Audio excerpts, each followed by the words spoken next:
Ang pagbuo ng pamilya ang isa sa mga nakakasabik na parte ng buhay ng tao. Dahil lahat ay kailangang simulan sa umpisa kung saan ay kasama mo ang kabiyak mo sa buhay. Ang sulat na ating babasahin ngayon ay pinadala ng ating kabarangay na si Aika.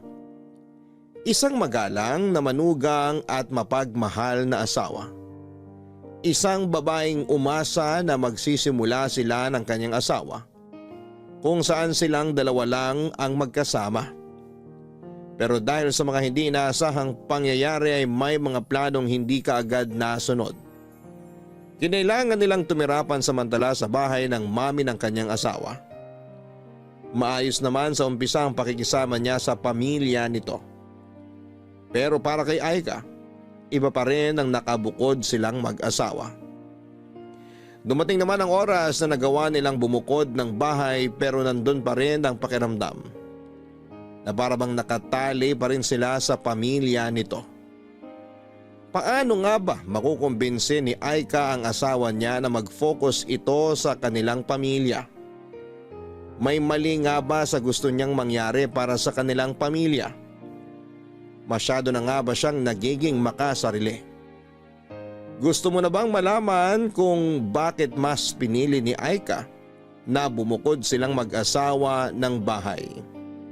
Handa ka na bang mainis at maiyak sa kwento ng buhay niya? Minsan ba ay nakasamaan mo na rin ang loob ang pamilya ng kapareha mo? Nagawa mo bang makipag-ayos sa kanya? Si Aika kaya? Paano niya pinili ang desisyon na gagawin niya para sa kanyang sariling pamilya? Malalaman natin ang landas na pinili niya dito sa mga kwento ng pag-ibig, buhay at pag-asa sa nangungunang Barangay Love Stories. Matagal ko ng pangarap noon na magkaroon ng sariling bahay kung saan ay makakasama ko ang pamilya ko. Yung pamilya ko na nagsimula at nabuo ng dahil sa wagas na pagmamahalan. Pero hindi naging madali para sa akin bago ko natupad ang pangarap na yon. Napakarami ko ring pinagdaan ng pagsubok para lamang masabi ko na tuluyan na kaming naging masaya ng pamilya ko. Dear Papa Dudut, itago niyo na lamang po ako sa pangalang Aika. 37 years old at nakatira dito sa Cavite. Ang pakikinig sa radyo ang halos araw-araw na libangan ko dito sa bahay. Lalo na kapag wala akong ibang kasama. At kailanman ay hindi naalis sa inyong istasyon na Barangay LS 97.1 ang radyo namin. Pinaka-paborito ko rin ang programa ninyo na Barangay Love Stories. Dahil palaging may life lesson na naiiwan ng bawat istorya na inyong iniere. At sana'y makapag-iwan din ng aral sa ating mga tagapakinig ang kwentong ito ng buhay ko. Nakilala ko ang first boyfriend ko si Ponzi sa isang church service. Maraming taon na ang nakalipas. Sa unang beses pa lamang na nagkwentuhan kami ay magana ang loob ko sa kanya. Kaya nga nasundan pa ang araw na nagkita at nagkasama kami. Nauwi yon sa ligawan, nasundan ng ilang taon na relasyon. At nauwi sa planong pagpapakasal, Papa Dudut.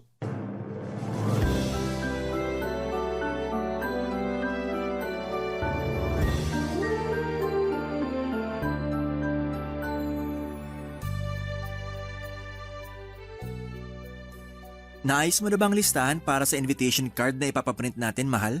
Oo, ayos na yun. Na-double check ko na rin kagabi yung listahan. Sige, isasabi ko na sa pag-send ng email mamaya dun sa supplier na nakuha natin. Okay. Mahal, tumawag nga pala yung pinsan ko. Nagre-request siya na kung pwede raw tayo magdagdag ng vegetable dishes sa menu natin sa reception. Vegetarian kasi siya. Walang problema. May mga seafood din naman akong pinalagay sa menu para sa reception natin. Hindi rin kasi siya kumakain ng seafood. 100% vegetarian kasi siya eh. Ganon ba? May iba kasi akong kilala na vegetarian pero kumakain pa rin ng seafood. Pero ako nang bahala na magpadagdag ng vegetable dishes sa menu natin. Thank you, mahal ko. Wala yon. Iilan lang naman ang bisita sa kasal natin. Kaya gusto ko na ma-enjoy nilang espesyal na araw sa buhay natin. Ay, thank you talaga kasi palagi mong pinagbibigyan ng lahat ng request ko. Nag-give and take lang naman tayo kasi pati ikaw, pinagbibigyan mo rin naman ng mga request ko. Kagaya nung kunin nating ring bearer at flower girl yung dalawang pamangkin ko. Tapos pumayag ka rin na isama natin sa bridesmaids yung dalawang pinsan ko. Kilala ko naman sila, kaya ayos lang din sa akin. Oh, magmerienda muna kayo. Nagluto ako ng ginataang bilo-bilo para sa inyo. Ilalagay ko na tong tray ng pagkain dito sa lamesa at kumuha na lang kayo, ha? Ayan, sakto. Kasi nagugutom na rin ako sa ginagawa naming pag-aayos dito para sa kasal, Mami. Kaya nga naisipan ko na magluto ng paborito mong merienda. Thank you po, tita. Anong tita? Sabi ko naman sa'yo na mami na rin ang itawag mo sa akin. Sige po. Mami. Kukuha na po ako nitong mangkok ng ginataang bilo-bilo at nagugutom na talaga ako. Sige lang, Ponsi. May mga kailangan pa ba kayong asikasuhin o idagdag para sa kasal nyo? Halos kumpleto na rin po lahat. Hindi rin naman po kasi sobrang daming iimbitahan namin sa kasal kaya kaunti lang din ang dapat na asikasuhin. Maganda nga yung ganyan na pamilya at ilang kamag-anak at kaibigan lang ang invited. Para hindi na rin kayo masyadong mapagod sa pag-aasikaso ng lahat. Ay, ano palang balak nyo pagkatapos ng araw ng kasal nyo? Ang ibig kong sabihin, saan nyo balak na magstay habang hindi pa pwedeng tirhan ng bahay nyo? Napag-usapan na po namin ni Ponzi ang tungkol dyan. Uupa po muna kami ng apartment para sa aming dalawa. Tama po si Aika, Mami. May nakita na rin po ako na apartment na malapit lang din sa opisina ko. Mangungupahan pa kayo? Opo, pero yung mura at maliit na apartment lang po ang balak naming upahan pansamantala. Para rin po makatipid kami kahit paano sa gastos. Kung nagtitipid pala kayo, bakit hindi na lang muna kayo dito tumira sa bahay natin? Mas makakatipid kayo kaysa umupa pa kayo ng apartment. Tapos kapag naayos na yung bahay na pinapagawa nyo, saka kayo lumipat doon. Pwede naman po pero ang napag-usapan po kasi namin ni Ponzi, uupa na lang muna kami ng apartment para hindi kami sumiksik dito sa inyo. Ay malaki tong bahay namin, kaya wala kang dapat alalahanin. Wala rin namang ibang gagamit ng kwarto ni Ponzi kapag umalis siya, kaya dumito na lang muna kayo. Kesa magbayad kayo ng pang-upa sa apartment, idagdag nyo na lang yung pambayad dun sa pinapaayos nyong bahay. Alam mo, mahal, tama si Mami. Dito na lang muna tayo sa bahay namin pagkatapos ng kasal natin. Magre-resign ka na rin naman sa trabaho mo, di ba?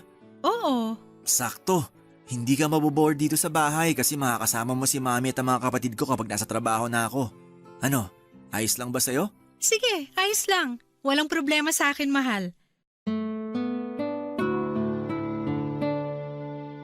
Papadudot ilang buwan ding nanligaw noon sa akin si Ponzi. Siya pa nga nagsabi na gusto niyang makilala ang mga magulang ko na noon ay nakatira sa Bulacan. Taga Bulacan kasi talaga ako at sa Cavite lang ako na-assign na magtrabaho. Kaya doon na rin ako halos tumira. Nang dalhin ko siya noon sa Bulacan at pinakilala sa mga magulang ko bilang manliligaw ko, kagad siyang nagustuhan ng mga ito. Natuwa sila kasi pala kwento daw si Ponzi at napaka-komportable nilang kausap ito. Pagkalipas ng isang linggo pagkatapos ko siyang ipakilala sa mga magulang ko ay sinagot ko na rin si Ponzi, Papa Dudut. Ang pakikipagrelasyon kay Ponzi ang desisyon na kahit kailan ay hindi ko pinagsisihan. Wala kasi siyang ibang pinaramdam sa akin kung hindi puro pagmamahal lang. Ang dami niya na ring naging plano noon para sa future namin.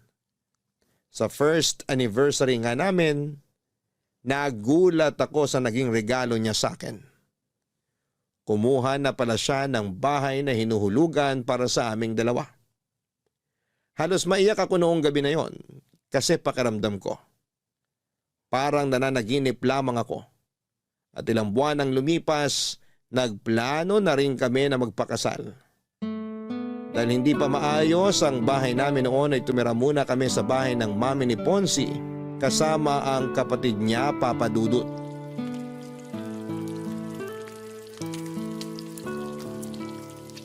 Ayan, Malapit nang maluto tong piniprito kong itlog. Ang bango naman ng niluluto ng asawa ko. Anong mabango rito? Pritong itlog lang to. Hindi pala yan yung mabangong naaamoy ko. Ikaw pala yun, kaya pala lalo ako nagugutom. Paamoy nga ulit ako sa asawa ko. Mahal, tigilan mo nga yung pag-amoy na ginagawa mo sa leeg ko. Baka umuwi na si Mami at makita niya tayo. Ano naman kung makita tayo ni Mami? Mag-asawa naman tayo eh. Mahal, nakakahiya pa rin. Tsaka amoy pawis na ako kasi ang dami kong niluto para sa almusal natin. Ang aga mo ngang nagising, mahal. Hindi na kita na malayang umalis sa tabi ko. Naghihili ka pa kasi kanina nung magising ako. Tapos ayan, nakapagluto na ako ng tosino, sinangag at itong mga sunny side up egg. Teka, ilalagay ko lang tong luto ng itlog sa plato. Napakasipag naman talaga ng mahal ko. Pero nahirapan ka bang makatulog dahil sa paghilik ko? Hindi ka naman malakas humilik, mahal. Huwag ka mag-alala. Akala ko napupuyat kita dahil sa lakas ng hilik ko eh. May oras na nagigising ako sa madaling araw pero nakakatulog din naman ako kagad. Kapag gano'n na nagigising ka ng dahil sa hilik ko, tapikin mo lang ako kahit sa braso. Kahit ilang tapik pa hanggang sa maalimpungatan ako tumigil sa paghilik. Basta wag mo lang akong sasampalin ng malakas ha. Grabe ka naman! Hindi ko naman kailangan gawin na sampalin ka pa para lang huminto ka sa paghilik mo. Baka lang kasi naiinis ka kasi nga napuputol yung sarap ng pagtulog mo. Nasanay naman na ako kaya hindi mo kailangan na mag-alala ng ganyan. Masasanay ka talaga kasi araw-araw na tayo magtatabi sa kama. Teka, magbabanyo lang pala muna ako. Sige, patapos naman na ako rito. Ipagtitimpla na rin kita ng kape mo. Okay na siguro tong 5 pritong itlog para sa amin. Ilalagay ko na sa lamesa tong plato ng mga pinrito kong itlog. Ang bilis namang uminit sa labas ngayon, oh. Oh, Aika. Hi, Mami! Saan po kayo galing? Sa Zumba session sa may clubhouse. Kapag ganitong araw ng linggo, maaga talaga akong pumupunta doon para magpapawis. Kaya po pala nung gumising ako kanina, nakita ko po kayong lumabas ng bahay. Oo, maaga rin kasi talaga kaming nag-uumpisa para hindi gaanong abutan ng sikat ng araw.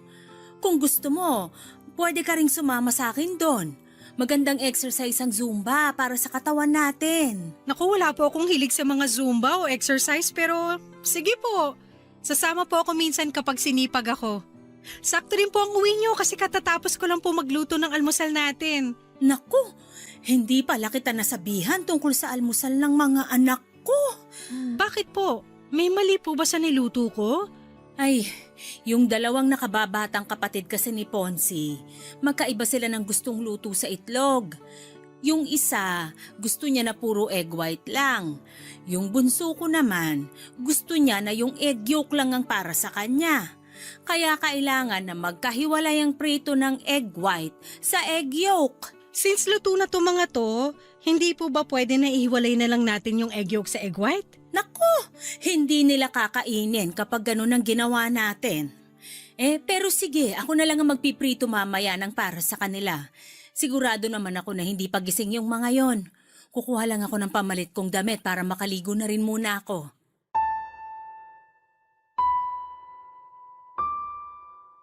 Papadudot pangalawa sa 4 na magkakapatid ang asawa ko. Ang ate niya ay wala na sa bahay dahil may sarili ng pamilya na nakatira sa ibang bansa. Ang 2 mas nakababata niyang kapatid ay nag-aaral pa noon sa kolehiyo. May kayang pamilya ni na Ponzi dahil maraming negosyo ang mami niya. Malaki rin ang bahay nila kaya may sarili kaming kwarto ng asawa ko. Pero sa totoo lang, ayoko sa ideya na doon muna kami mag-stay sa kanila pagkatapos ng kasal namin. Ang gusto ko kasi talaga ay magkaroon kami ng solong bahay ni Ponzi. Kaya nga naiyak ako sa tuwa noong malaman ko na kumuha na si Ponzi ng bahay para sa aming 2. Isang foreclosed na bahay ang nakuha ni Ponzi, pero marami ang kailangang ayusin doon.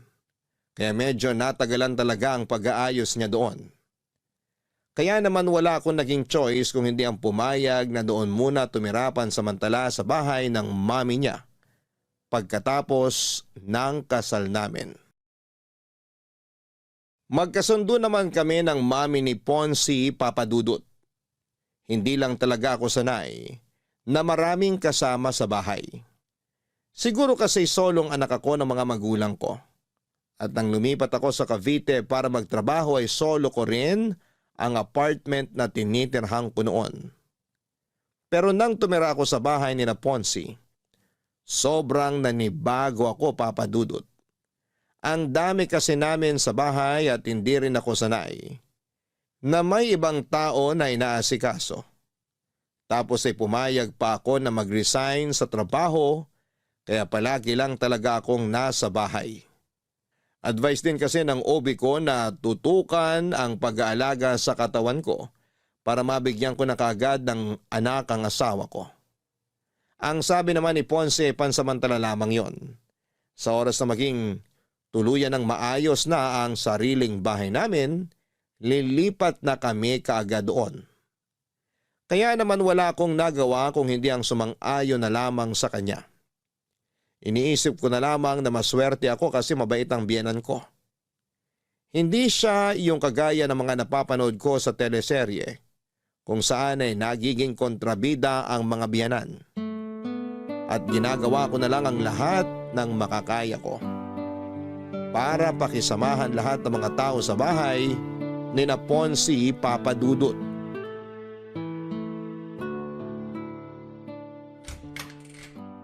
Ay, buti na lang wala masyadong traffic pa uwi.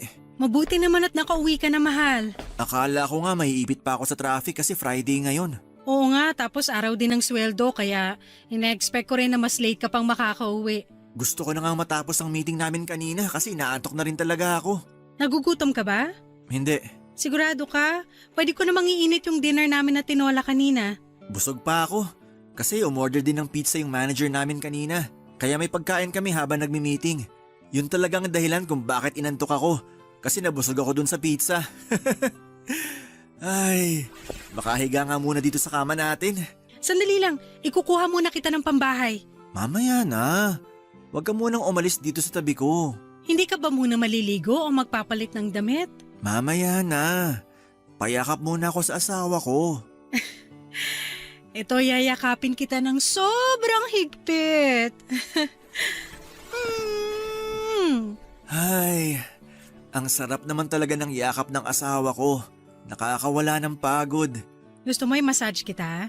Mamaya na lang, mahal. Mas gusto ko magpahinga dito sa mga yakap mo. Bakit nga pala gising ka ng ganitong oras? Pasado 11:00 na rin ah.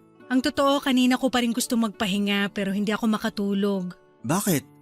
May masakit ba sa'yo? Masama ba pakiramdam mo? Walang masakit sa akin at ayos lang din ang pakiramdam ko. Ano lang, nasa kwarto kasi ngayon ng bunsong kapatid mo yung mga kaibigan niya. Mga kaklase niya yata yun. Ah, oo. Mga kaklase niya nga yun. Nabanggit ni Mami kahapon na may kailangan silang tapusin na research paper, kaya mag-overnight sila dyan.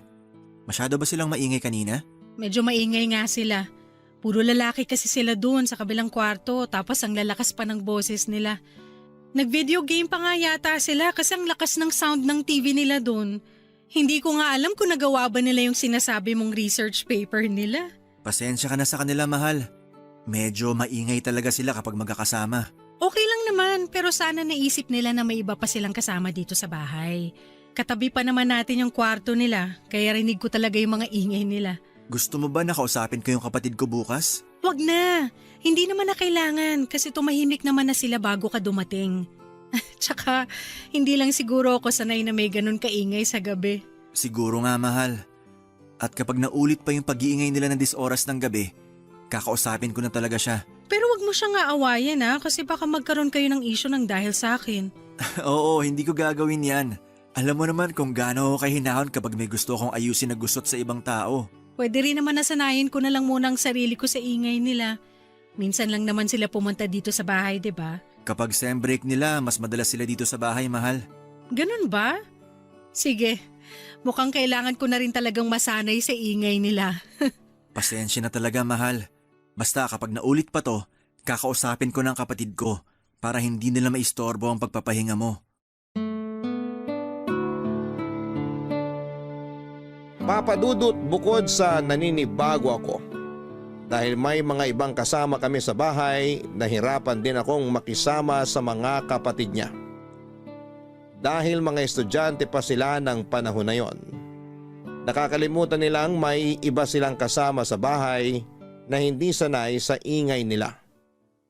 Madalas akong napupuyat lalo na kapag nag-i-sleep over ang mga kaibigan ng kapatid niya sa bahay. Hindi ko nga alam kung paano nakakatulog kaagad si Ponzi kahit maingay sa bahay. O baka dahil sanay na siya sa mga ganong ingay ng kapatid niya at mga kaibigan nito. Bukod doon ay nagiging issue ko rin ang pagiging makalat ng mga ito sa bahay. Lalo na kapag wala pang biyanan ko. Ayoko kasi talaga na makalat sa lugar kung saan ako nakatira. Kaya mabilis na umiinit ang ulo ko kapag nakikita ko na wala sa tamang lalagyan ng mga sapatos o tsinelas na ginagamit nila. Pati na ang pagliligpit ng pinagkainan nila ay madalas na ako ang gumagawa. Kasi kung hindi ko gagawin yon ay tatambak lamang yon sa lababo hanggang sa hapunan. Pero tiniis ko na lamang ang lahat ng yon bilang pakikisama sa kanila. Hanggang sa dumating ang panahon na sa wakas ay nagdalang tao na rin ako, Papa Dudut. Ang sarap talaga nitong ginataang tulingan na luto nyo, Mami. Tama po si Ponzi. Isa po to sa pinakapaborito ko na niluluto nyo. Mabuti pa kayo, gusto nyo yung ginataang tulingan ko. Yung dalawang kapatid kasi ni Ponzi, nag-order pa ng pagkain para doon kainin sa mga kwarto nila. Hindi kasi talaga nila gusto kapag yan ang niluluto ko. Kaya po pala hindi sila sumabay sa atin na maghapunan. Nung nakita nila kaninang naglilinis ako nitong isdang tulingan, sinabi kaagad nila na o-order na lang sila ng pagkain nila. Ang sabi ko nga, ipagpiprito ko na lang sila ng manok pero ayaw din nila. Baka po may iba rin silang trip na kainin sa hapunan, Mami. Mukhang ganun na nga.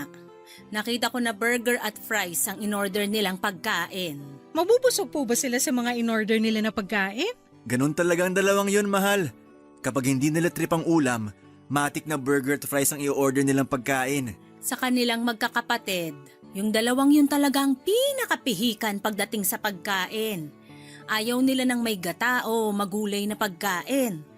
Madalas ang gusto nila mga inihaw o piniritong karne ng manok at baboy. Di ba ganun din si Daddy? Nakwento niyo po dati? Oo, doon talaga sila sa daddy mo nagmana na hindi rin palakain talaga ng gulay. Buti na lang po mahilig sa gulay si Ponzi. Mabuti na lang at sa akin siya nagmana pagdating sa bagay na yon kahit na hindi ko siya kamuka. Ay, kamusta nga pala yung check-up mo kanina? Maayos naman po, Mami. Wala naman po nakitang problema ang ubigay ni ko sa pagbubuntis ko. Mabuti naman. Ilang buwan na nga uli yan? 5 months na po. 5 months pa lang pala yan. Pero parang masyado ka na yatang malaki, Aika. Po? Ano pong ibig niyong sabihin, Mami? Parang ang bilis mong tumaba. Mukha naman pong sakto lang ang laki ng katawan ni Aika, Mami. Normal din naman daw po ang weight niya, sabi ng doktora niya kanina. Nako, minsan hindi yun basta nakikita sa timbang. Magugulat na lang kayo sa next follow-up check-up niya. Kailangan ng bantayan ng mga pagkain ni Aika. Nung magbuntis kasi ako, hindi talaga ako lumobo ng sobra. Halos tiyan ko na nga lang ang lumaki sa akin nun. Nakita ko nga po yung ibang picture niyo nung pinagbubuntis niyo yung bunsong kapatid ni Ponzi. Grabe, ang payat niyo pong magbuntis talaga. Hindi kayo sobrang tumaba o kahit na manas man lang? Sexy talaga magbuntis si Mami. Lahat ng mga pregnant photos niya, parang hindi siya buntis kapag tinakpan ang tiyan niya. Mahilig din kasi kung mag-exercise kahit buntis ako. Kaya nga ikaw, Aika, sumama ka na sa akin minsan sa clubhouse kapag Sabado at Linggo ng umaga. May mga light Zumba session naman sila para sa mga buntis na kagaya mo. Pwede nga yun, mahal, no? Sabi naman ni doktora kanina, pwede ka ng mga light exercise. Makakatulong din daw yun para hindi ka mahirapang manganak. Ayun naman pala! May advice na rin sa'yo ang doktora mo kaya sumama ka na sa akin sa Sabado. Ipapakilala kita dun sa mga kumari at kaibigan ko. Sigurado ko na mag-i-enjoy ka rin kapag nasubukan mo ng isang beses. Wala po kasi talaga akong hilig sa ganyan. Subukan mo lang, mahal. Feeling ko mag-i-enjoy ka rin kapag nakasanayan mo na. Tingnan mo si Mami, mas mukhang bata kaysa sa edad niya. Nakakabata naman kasi talagang kahit na anong klase ng exercise. Kaya samahan mo na ako kahit minsan lang na magsumba, ay ka. Sige po, Mami. Sasamahan ko po kayo sa Sabado. Papadudot nung una talaga ay sinubukan ko rin na isuggest kay Ponce na kumuha muna kami ng pansamantalang apartment. Kasi ayoko talaga sa ideya na doon kami tumira sa kanila. Pero nang sabihin niya na malaki ang matitipid namin, kung doon muna kami sa biyenan ko ay wala na akong naisip na pwedeng idahilan para hindi sumang-ayon sa kanya. Tama naman kasi ang sinasabi niya na malaki ang matitipid namin. Malapit kasi ang bahay nila sa opisina kung saan siya nagtatrabaho. Kaya wala talaga akong choice kung hindi ang pakisamahan ng lahat ng kasama namin sa bahay. Kaya lang, mula nang magbuntis ako ay parang lalong kinailangan kong magdagdag ng mahabang pasensya sa bahay na yon. Naging madalas kasi ang pakikialam ng biyenang ko sa pagbubuntis ko. Pati na ang paglaki ng katawan ko ay pinupunan niya. Kahit pa ilang beses na naming sinabi na normal naman ang timbang ko. Samantalang ang mga magulang ko ay bihirang magbigay ng kahit na anong paalala na alam nilang pwedeng makaapekto sa damdamin ko. Bilang isang buntis, nagiging emosyonal talaga ang isang babae. Mabilis kaming mainis, masaktan o maiyak. Kaya naman ilang beses kong pinigilan na magpakita ng kahit na anong inis sa tuwing kaharap ko ang biyenang ko na may sinasabing hindi masyadong maganda, papadudot. Papadudot ang mami halos ni Ponce ang kasama ko sa ilang buwan ng pagbubuntis ko. Malayo kasi ang mga magulang ko kaya minsan lang silang makadalaw sa Cavite. Pero madalas naman silang tumatawag para kumustahin ako. Laking pasasalamat ko na lamang din at nagsilang ako ng napakalusog na baby. Nang makauwi kami sa bahay ni na Ponce, naging maasikaso naman kahit papaano sa akin ang mami niya. Ayun nga lang, napipilitan akong sumama kay mami ng ilang beses sa pagsusumba niya sa clubhouse. Kahit na hindi ko to nai-enjoy talaga. Kasama rin namin si baby na noon ay pinapasyal at pinapaarawan naming saglit. Hindi man ako kasing payat ni mami, hindi naman ako sobrang taba pagkatapos kong manganak noon. Pero palagi niyang pinapaalala na kailangan ko pa rin ng mga light exercise. Tapos may mga oras pa na naiistorbo ng ingay ng mga kapatid niya ang pagpapahinga ko dahil sa ingay kasama ng mga kaibigan nito. Mabuti na lang, mas malalim ang tulog ng baby ko kaya hindi ito kaagad nagigising. Ang lahat ng pagod na nararamdaman ko noon, kaagad na nawawala kapag hawak ko na ang baby ko. Totoo pala yung sinasabi nila na ang pagkakaroon ng anak ang isa sa mga pinakamasayang bahagi ng buhay ng isang babae. At ilang buwan pa ang lumipas noon. Sa wakas ay nakalipat na kami ni Ponce sa sarili naming bahay, papadudot. Sa wakas, naiayos ko na rin tong sofa dito sa sala. Wala na kaming malaking gamit na naiwan sa labas ng bahay. Pwede na akong maupo at makapagpahinga muna dito. Ay, sumakit ang likod ko kakabuhat ng malalaking gamit namin ah. Mahal, ito na ang kape at banana bread. Magmerienda ka muna. Ilalagay ko na sa lamesa tong merienda natin ha, kumuha ka na lang. Sakto, mahal. Nagugutom na rin talaga ako. Ang ganda ng pagkakaayos mo ng mga gamit dito sa sala, mahal. Mabuti at nagustuhan mo ang pagkakaayos ko dito. Oo, sakto ang pwesto nitong sofa at yung lamesa dito sa sala. Pati na yung TV stand dyan sa harapan natin.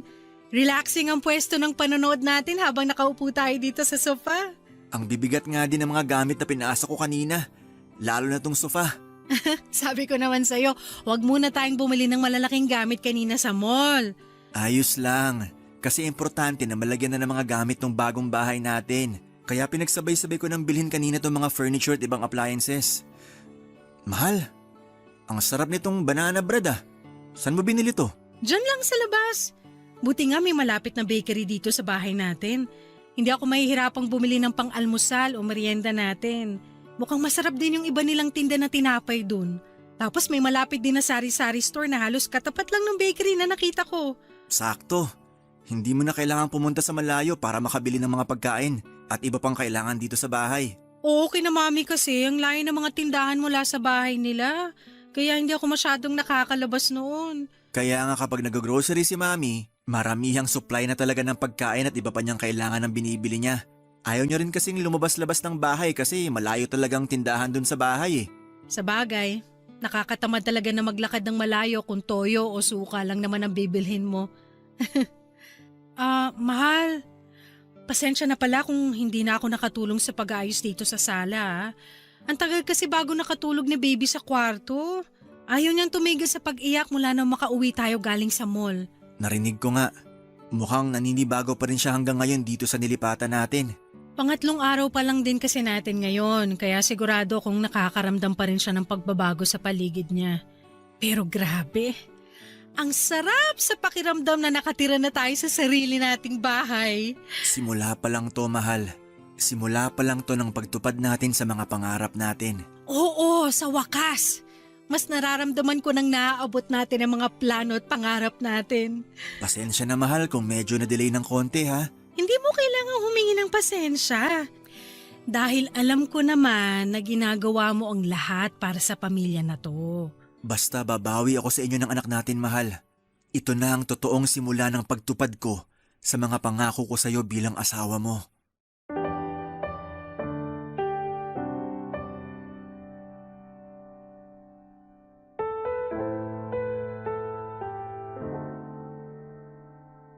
Papadudot pakiramdam ko noon ay natupad na ang isa sa matagal ko ng pangarap. Yung makalipat kami ng asawa ko sa sarili naming bahay kasama ang anak namin. Sobrang saya ko talaga at naging maasikaso ako sa mag-ama ko. Bungalow type of house nga pala ang nilipatan namin ni Ponzi. May 2 kwarto, maluwag na sala at kusina. Meron ding gate sa labas, garahe at garden kung saan talaga namang nagsimula akong mag-alaga ng maraming halaman. Maaga rin akong gumigising noon para mag-asikaso kay baby at sa almusal ng asawa ko. Bukod sa pag-aalaga sa anak namin at pag-aasikaso sa bahay, ay naging libangan ko rin talaga ang pag-aalaga ng mga halaman habang nakikinig sa iyo, Papa Dudut, sa radyo. Wala na akong mahihiling pa ng panahon na yon. At akala ko, magtutuloy-tuloy na ang kasiyahan namin na yon. Pero hindi pala. Dahil nagsimula ang pagtatalo namin ni Ponzi nang magdesisyon siyang ganapin ang first birthday ng baby namin sa bahay ng mami niya, Papa Dudut.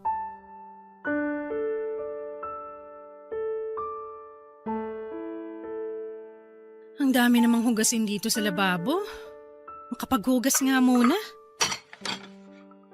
Mahal? Anong ginagawa mo dito sa kusina? Hindi mo ba nakikita? Maghuhugas ako oh. Oo nga, nakikita ko.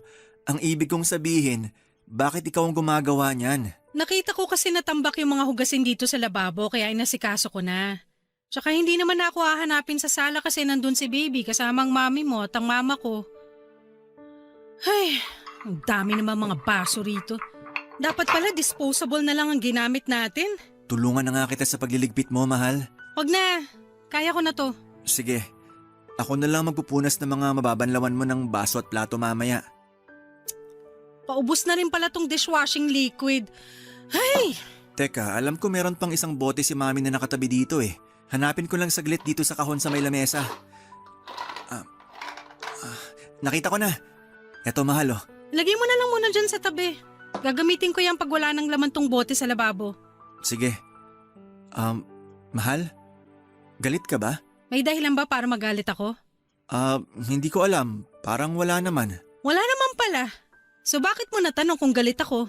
Mahal, ano ba talagang problema? Sabihin mo na sa akin. Wala akong problema. Ano ngang kinakagalit mo? Okay, sige.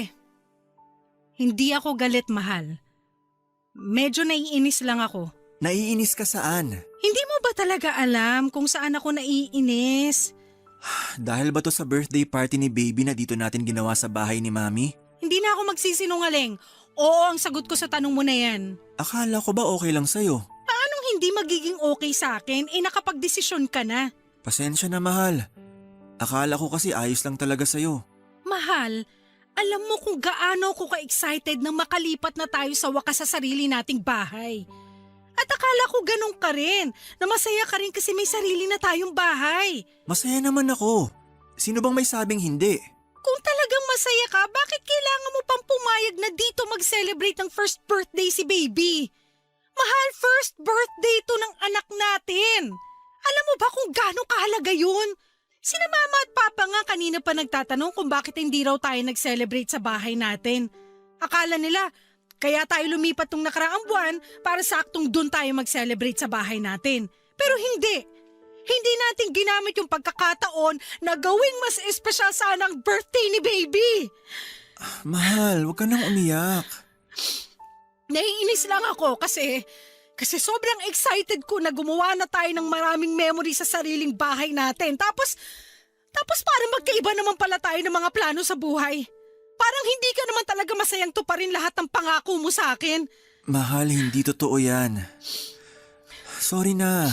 Matagal na rin kasing naplano ni Mami tong birthday party ni baby.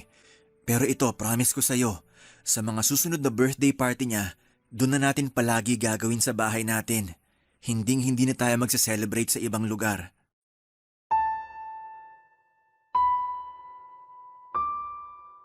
Papadudot bago pa man sumapit ang first birthday ng baby namin ni Ponzi ay marami na kaagad akong naisip na plano noon. Gusto ko na gawing espesyal ang first birthday party ng baby namin. At syempre gusto ko na gawin yon sa bahay namin. Pero 2 linggo bago ang araw na yon, nag-dinner kami sa bahay ng biyenan ko. Nagulat ako nang alokin ni Mami si Ponzi na doon sa bahay niya ganapin ang first birthday party ni baby. Pero mas nagulat ako nang pumayag kaagad si Ponzi sa sinabing yon ng mami niya. Dahil ayoko na magkaroon kami ng isyo ng biyenan ko, sumang-ayon na lang din ako sa sinabi niya kahit sobrang labag sa loob ko. First birthday kasi yon ng baby namin at naniniwala ako na dapat doon yon ganapin sa sariling bahay namin. Nang dumating nga noon ang mga magulang ko sa first birthday party ni baby, pasimple silang nagtanong kung bakit hindi sa bahay namin ginanap ang party na yon. Sinabi ko na lang na matagal nang napagkasunduan ni na Ponzi at ng biyanan ko na ganapin yon sa bahay nila, Papa Dudut. Papa Dudut, nagkaayos din naman kaagad kami ni Ponzi noon. Nangako kasi siya na sa mga susunod na birthday celebration ni baby ay doon na yon gaganapin sa bahay namin. Naintindihan niya naman daw ang point ko na gusto kong mas maramdaman ang pagsisimula namin bilang isang pamilya. At hindi namin magagawa yon kung halos araw-araw kong dumalaw sina Mami sa bahay namin. Mabuti na lamang at nabawasan na ang oras ng pagbisita niya nang minsang magkasakit ang bunsong kapatid ni Ponzi na kinailangan itong asikasuhin. Napapansin ko na rin noon na may mali sa asawa ko. Siguro maliit na issue lamang yon pero napapadalas na ang pagtatalo naming dalawa. Ayoko pang aminin noon pero napapansin ko nang may pagkamamas boy si Ponzi. Hirap na hirap siyang tanggihan ang mga request ng mami niya. Hindi naman sa nilalayo ko siya sa pamilya niya. Pero meron na kasi kaming sariling pamilya. Pamilya na dapat ay mas tutukan niya, Papa Dudut. Mukhang mas okay na tong pagkakaayos ko sa Christmas tree namin. Mas naging makulay na siya dahil sa mga dinagdag ko na decoration.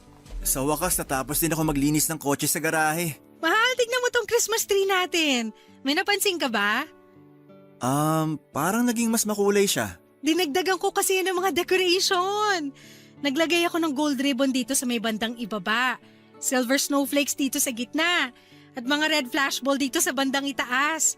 Yung unang pagkakaayos ko nito, puro flashball at maliliit na bell lang ang nakasabit eh. Kaya namili ako ng mga pandagdag na decoration. Kaya pala mas naging buhay ang dating nitong Christmas tree natin. Talaga? Mas gusto mo ba to kaysa sa unang pagkakaayos ko nito ng isang linggo? Oo, mahal. Mas gusto kong pagkakaayos mo ngayon dyan sa Christmas tree. Ay, mabuti naman. Parang pang-apat na beses ko na yatang inaayos ang mga decoration nito. Napansin ko nga yan. Na palagi kang may napapansin sa mga decoration na nakasabit dyan. Gusto ko kasi na sobrang ganda nito lalo na sa Pasko. Yun din naman ang gusto ko, mahal. Kaya nga sobrang thank you sa effort na ginagawa mo para mas mapaganda pa ang Christmas tree natin. Wala yun. Siyempre excited lang talaga ako na mag-celebrate ng first Christmas kasama si baby. Nabalot ko na nga rin pala yung mga regalo natin para sa ibang inaanak natin. Nandyan na rin sa ilalim ng Christmas tree. Parang ang daming regalo nito ah. Hindi pa nga kumpleto yan eh kasi may mga regalo pa ako na hindi napabalot. Yung mga regalo natin sa mga pamangkin natin at mga kapatid mo. Mabuti na lang talaga at maaga tayong nakapamili. Ayoko rin kasi talaga ng nakikipagsiksikan sa mga tao sa mall. Kahit alam ko na mas malaki ang discount kapag malapit ng Pasko, hindi pa rin tayo pupunta doon. Mas pipiliin ko pa rin yung araw na makakapamili tayo ng wala masyadong stress. Ay naku, ako rin. Ayoko na masyadong stress kapag namimili tayo lalo na't kasama natin si baby. Naalala ko tuloy nung tuwang-tuwa siya habang nasa mall tayo. Ang dami niya kasing nakikita na bago sa paningin niya. Kaya dalasan natin ng pamamasyal para hindi siya manibago sa tuwing lalabas tayo. Mabuti naman at naisip mo yan. Dahil plano ko na ring sabihin sa'yo yan. O nga pala, bukod sa buttered shrimp, smoked salmon pasta at graham de leche, ano bang request mo na iluto ko para sa Noche Buena natin? Okay na yun, mahal. Ang dami na nga nung mga binanggit mo eh. 3 klaseng pagkain lang yung sinabi ko. Oo, alam ko. Pero hindi mo na kailangan damihan ng iluluto mo. Sigurado kasi ako na marami ring iluluto si Mami para sa Noche Buena. Baka hindi na natin matikman lahat kung dadamihan natin ng dalang pagkain sa bahay niya. Teka, tama ba ang pagkakaintindi ko sa sinabi mo, mahal? Doon tayo magno-Noche Buena sa bahay ni Mami? Oo, mahal. Hindi ko na kasi natanggihan si Mami nang mag-request siya sa akin. Alam ko na dapat first Christmas natin to ngayon dito sa bahay natin. Pero pagbigyan na natin si Mami kasi dito naman natin sa bahay sasalubungin ng bagong taon.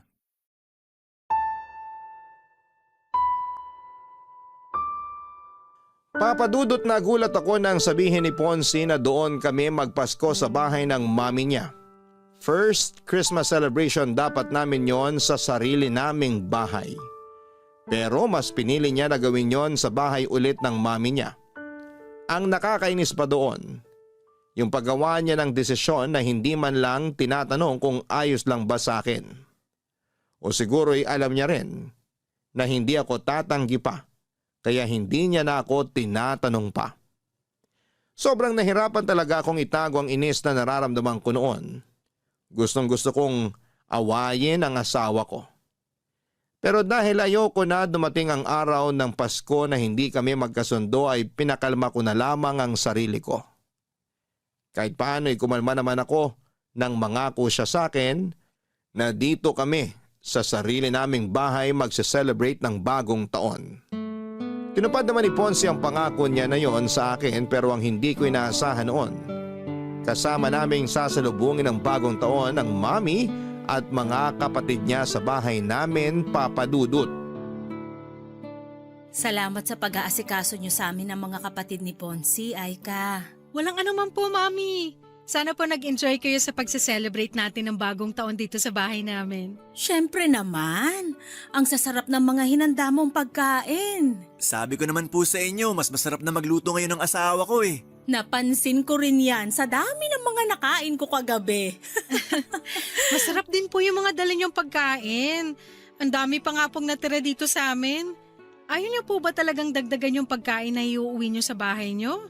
Oo nga po, Mami. Ang dami pa pong pagkain na natira dito sa amin. Ayos na yung mga binalot ko kanina at nilagay sa kotse. Alam nyo namang napakaselan ng 2 kapatid mo. Kapag alam nilang nakailang init na yung pagkain, nawawala na sila ng gana. Grabe, ang seselan nga po talaga ng mga yan sa pagkain. Kaya nga hindi rin talaga masyadong madami ang niluluto ko para hindi masira at masayang sa bahay namin.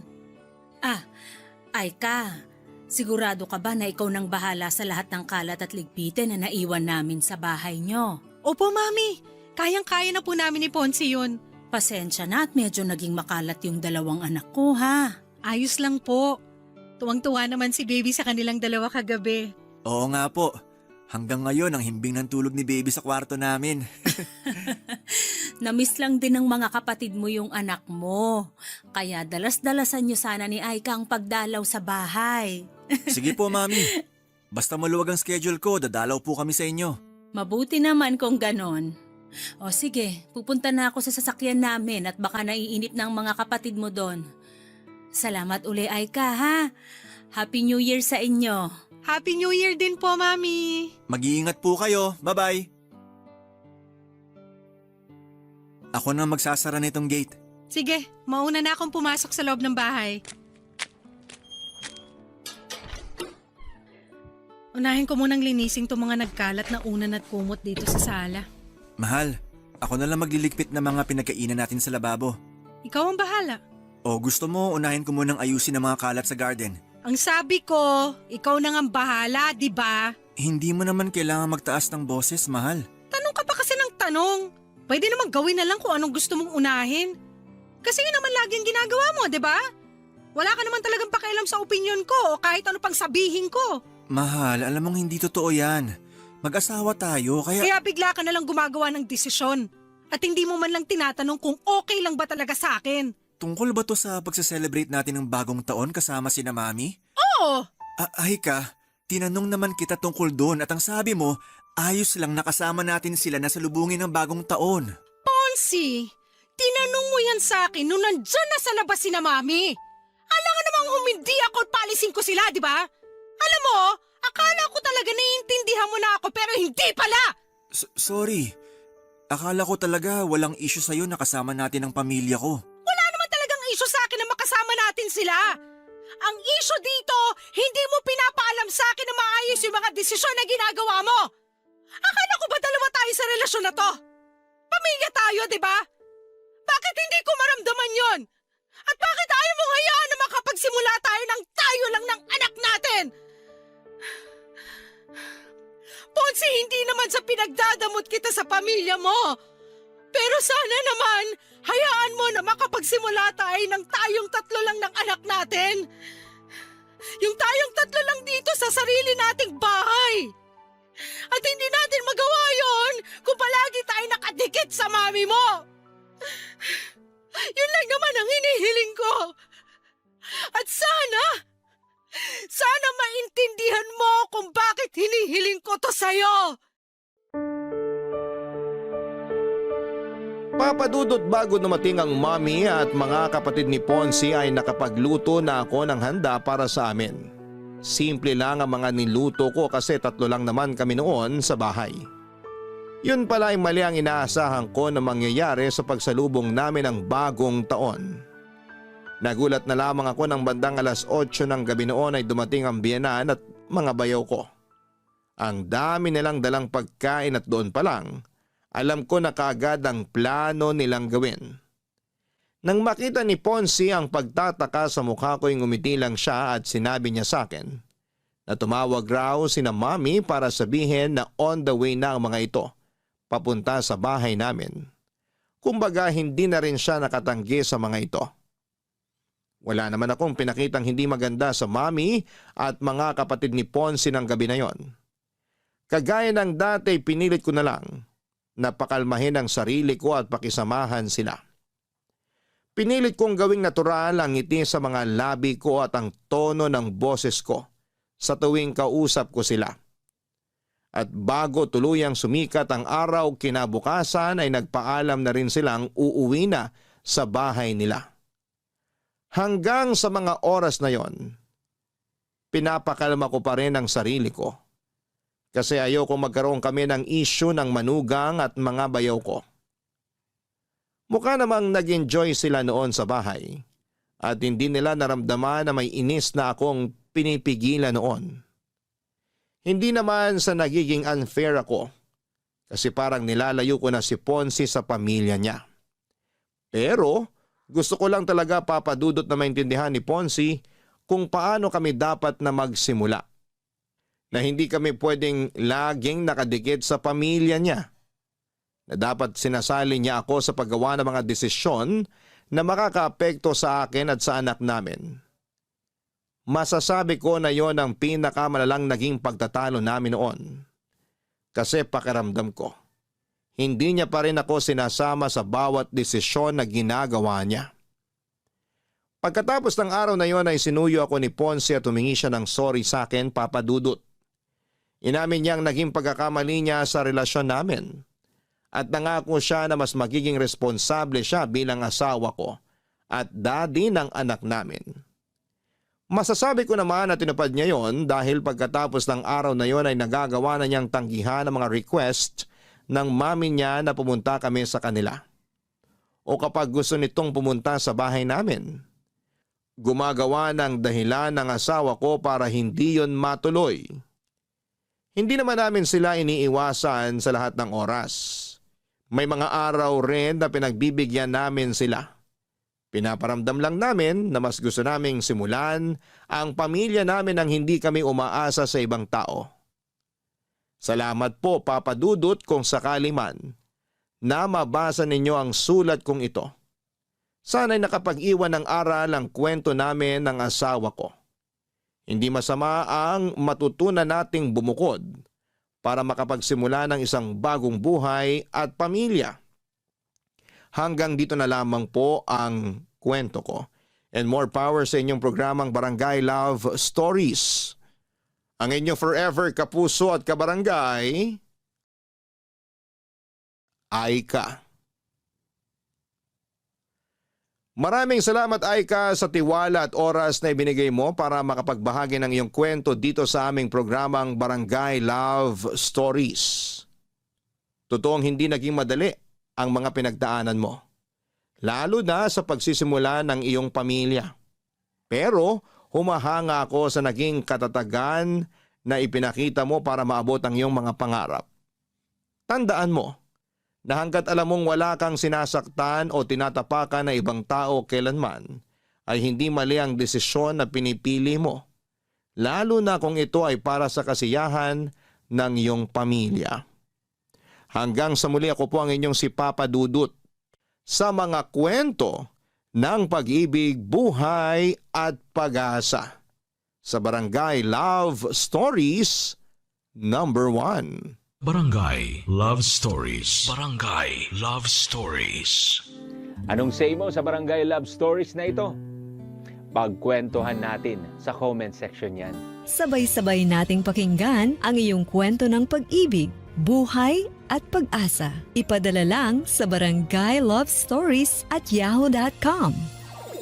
Nagustuhan ng iyong napakinggan? Ituloy yan via live stream sa www.gmanetwork.com/radio.